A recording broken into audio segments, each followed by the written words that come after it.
Welcome to Wheel trips and events explore experience and entertainment. USA tourist visa interview face చేయబోతున్నారా? అయితే ఈ video మీకోసం.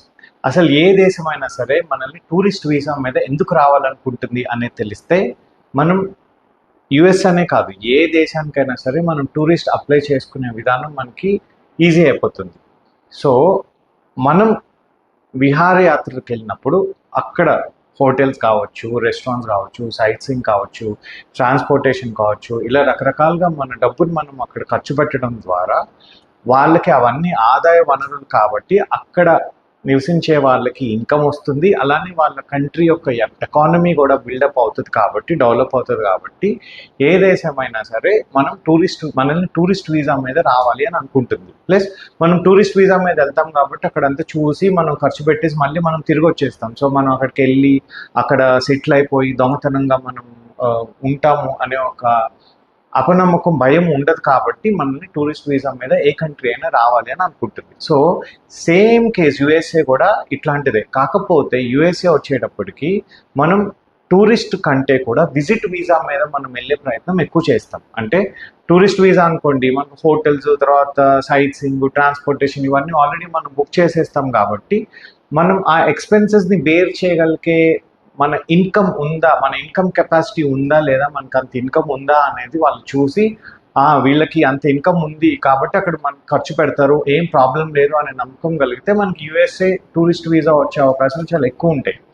అయితే ఇలాంటి ఒక టూరిస్ట్ వీసా కంటే కూడా విజిట్ వీసా మీద, అంటే తానా మహాసభలు కావచ్చు, పెళ్ళిళ్ళు కావచ్చు, లేకపోతే అక్కడ మన అక్కలు లేకపోతే మనవాళ్ళు, ఎస్పెషల్లీ ఈ మధ్య కాన్వకేషన్కి మనవాళ్ళు మనవరాళ్ళ కాన్వకేషన్కి ఎక్కువ వెళ్తున్నారు. పిల్లల కాన్వకేషన్ కావచ్చు, కూతురు ప్రెగ్నెన్సీ గురించి కావచ్చు, లేకపోతే కొడుకులు ఉండటం వల్ల, కూతుళ్ళు ఉండటం వల్ల, తల్లిదండ్రుల కోసం, ఇలా వాళ్ళు మనల్ని ఇన్వైట్ చేస్తే వాళ్ళ ఇన్విటేషన్ని బేస్ చేసుకొని మనం యుఎస్ఏ వెళ్ళాలి అనుకొని అప్లై చేసే వాళ్ళు ఎక్కువ.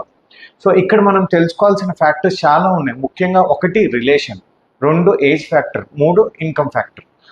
సే ఫర్ ఎగ్జాంపుల్ ఇప్పుడు నా కూతురు నా కొడుకు అక్కడ నన్ను ఇన్వైట్ చేశారనుకోండి, ఫస్ట్ నా రిలేషన్ని ఎస్టాబ్లిష్ చేయాలి. నా కూతురు నా కొడుకు అని నేను ఎలా ప్రూవ్ చేయగలను? సో ఫస్ట్ నా పాస్పోర్ట్లో నా పేరు ఉంటుంది. సో వాళ్ళ పాస్పోర్ట్లో ఫాదర్ నేమ్, మదర్ నేమ్ దగ్గర నా పేరు ఉంటుంది కాబట్టి నా కూతురు నా కొడుకు అనేది ఎస్టాబ్లిష్ చేయొచ్చు. సో ఒక రిలేషన్ని ఎస్టాబ్లిష్ చేయాలి కాబట్టి మనం ఇంటర్వ్యూకి వెళ్ళినప్పుడు మన రిలేషన్ని బేస్ చేసుకొని ఎలాంటి ప్రూఫ్స్ అయితే ఉన్నాయి, అంటే పాస్పోర్ట్ కాపీస్ కావచ్చు, వీసా కావచ్చు, బర్త్ సర్టిఫికేట్స్ కావచ్చు, ఇవన్నీ మనం ఖచ్చితంగా క్యారీ చేయాల్సి ఉంటుంది.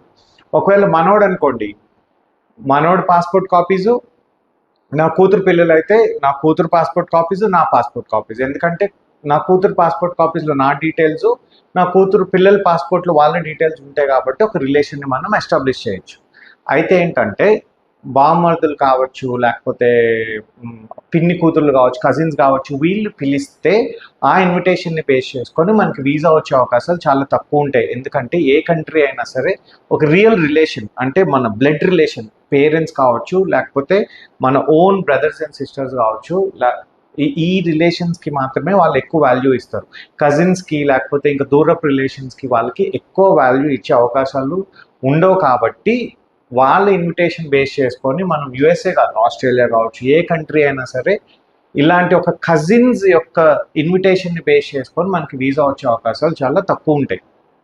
అది point number 1. Point number 2, age factor. Especially USA వీసాలో ఏజ్ ఫ్యాక్టర్ ఎందుకు ఎక్కువ మేజర్ రోల్ ప్లే చేస్తుంది అని అంటే, ఇల్లీగల్ ఇమిగ్రెంట్స్. మనం ఎవరినో చూడాలి, నా కూతురునో కొడుకునో లేకపోతే నా కజిన్నో చూడాలని వెళ్ళిపోయి, లేకపోతే ఈవెంట్కో వెళ్ళిపోయి, వెడ్డింగ్కి వెళ్తున్నానని వెళ్ళిపోయి, తానా మహాసభలకు వెళ్తానని వెళ్ళిపోయి అక్కడ మనం సెటిల్ అయిపోతామేమో ఇల్లీగల్గా.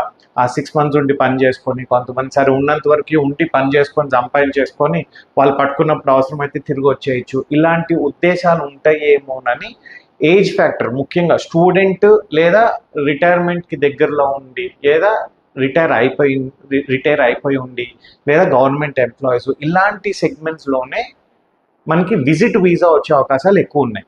మనం సంపాదించుకునే పరిస్థితుల్లో, అంటే మన చదువు అయిపోయిన దగ్గర నుంచి మనం రిటైర్ అయిపోయే లోపల మనం ప్రైవేట్ ఎంప్లాయీస్ అయినా, లేకపోతే మనం ఈ సంపాదించుకునే మనం ఉద్యోగం కోసం చూసుకునే పరిస్థితిలో ఉండి, లేకపోతే మనం అప్పుడప్పుడే కెరీర్ స్టార్టింగ్లో ఉన్నా, లేకపోతే ఒక 40స్లో మనం మిడ్ కెరీర్లో ఉన్న ఇలాంటి వాళ్ళకి ఓన్ బ్లడ్ రిలేషన్స్ ఉంటే తప్ప ఆర్ ఒక ఇంపార్టెంట్ ఈవెంట్ ఉంటే తప్ప విజిట్ వీసా అనేది రావడం చాలా కష్టం. అయితే ఏంటంటే ఇంకోటి, మనం బిజినెస్ చేస్తున్నాం, మన ఇన్కమ్ చాలా స్ట్రాంగ్ ఉంది, మనకి మంచి రెస్పాన్సిబిలిటీస్ ఉన్నాయి, నాకు ఒక కంపెనీ నేను ఎస్టాబ్లిష్ చేసుకొని ఉన్నాను, ఇలాంటి పరిస్థితుల్లో ఏ ఏజ్ గ్రూప్ అయినా సరే వచ్చే అవకాశం ఉంటుంది. ఎందుకంటే మన ఇన్కమ్ ట్యాక్స్ ప్రూఫ్ ఉంటుంది, మన మెమరాండం ఆఫ్ ఆర్టికల్స్ ఉంటుంది, జిఎస్టీ రిజిస్ట్రేషన్ ఉంటుంది, మన కంపెనీ ఎంత గ్రో అవుతుంది, మన కంపెనీ టర్న్ ఓవర్ ఏంటి, ఇవన్నీ ఫినాన్షియల్ డాక్యుమెంట్స్ ఉంటాయి. కాబట్టి వీటిల్ని బేస్ చేసుకొని మనం తిరిగి వచ్చేస్తాం. సో మనం అక్కడ వెళ్ళి సెటిల్ అవ్వాల్సిన అవసరం లేదు అనే ఒక ఇంపాక్ట్ మనం క్రియేట్ చేయగలుగుతాం. కాబట్టి బాగా ఫినాన్షియల్గా స్ట్రాంగ్గా ఉన్న వాళ్ళకి ఎలాంటి ఏజ్ గ్రూప్ అయినా సరే యుఎస్ఏ వీసా వచ్చే అవకాశం ఉంటుంది. లాస్ట్ వచ్చేసి ఈ పిల్లలు, ఎస్పెషల్లీ కాన్వకేషన్, మన పిల్లలు అయితే తప్ప, మనవాళ్ళు కానీ లేకపోతే నా అల్లుళ్ళు కానీ మేనల్లుళ్ళు కానీ వీళ్ళ కాన్వకేషన్కి వెళ్ళే అవకాశాలు, అంటే వీళ్ళ కాన్వకేషన్ మేము వెళ్తున్నాము అని వాళ్ళు ఇచ్చే ఇన్విటేషన్ని బేస్ చేసుకొని మనకి వచ్చే అవకాశాలు చాలా తక్కువ. ఒకవేళ రావాలన్నా మనం ఆ రిలేషన్ని మనం ప్రాపర్గా ఎస్టాబ్లిష్ చేయగలగాలి. మనవాడు అంటే ఓకే నేను పెంచాను అని చెప్పొచ్చు, బట్ బామ్మర్దులు పిల్లలు లేకపోతే మన మేనల్లో మేనకోడలో ఇట్లాంటివి అయితే మాత్రం చాలా అరుదుగానే వస్తాయి. అండ్ రెండోది, ఒకవేళ మనం ముఖ్యంగా మనోళ్ళు మనవరాళ్ళు కాన్వకేషన్కి వెళ్ళే వాళ్ళు ఆ రిలేషన్ని నేను చెప్పినట్టు వాళ్ళ పాస్పోర్ట్ కాపీస్, వాళ్ళ వీసా కాపీస్, పిల్లల పాస్పోర్ట్స్, వాళ్ళ వీసా కాపీస్, అండ్ అప్లై చేసుకునే అప్లికెంట్స్ యొక్క వీసా కాపీ పాస్పోర్ట్ కాపీస్, ఇవన్నీ మనం తీసుకెళ్లాల్సి వస్తుంది. ప్లస్ ఆ రిలేషన్ని మనం ప్రూవ్ చేయడానికి. అండ్ ఇంకొకటి, ఇన్కమ్ సోర్స్ ఒకటి. సో నా దగ్గర డబ్బులుండి నేను ఖర్చు పెట్టగలను, వాళ్ళు పిలిచినా సరే నేను ఖర్చు పెట్టగలను అనే ఒక ఇన్కమ్ సోర్స్ మనం చూపించగలగాలి. ప్లస్ మనం తిరిగి వచ్చేస్తాం కాబట్టి మనకి ఇక్కడ రెస్పాన్సిబిలిటీస్ ఉన్నాయి అని మనం చూపించుకోగలగాలి. సో ఇవి కనుక మనం చూపిస్తే అప్పుడు అలాంటి సందర్భాల్లో మనకి ఎస్పెషల్లీ మనోళ్ళు మనవరాళ్ళ కాన్వకేషన్కి వెళ్ళాలనుకున్న వాళ్ళకి వీసా వచ్చే అవకాశాలు ఎక్కువ ఉన్నాయి. సో మీరు ఎలా వెళ్తారు అంటే, నా దగ్గర ఇన్కమ్ ఉంది, ఫిక్స్డ్ డిపాజిట్స్ ఉన్నాయి, నాకు ఎవ్రీ మంత్ ఇంత ఇంట్రెస్ట్ వస్తుంది, నా దగ్గర డబ్బులు ఉన్నాయని మనం చూపించుకోగలగాలి.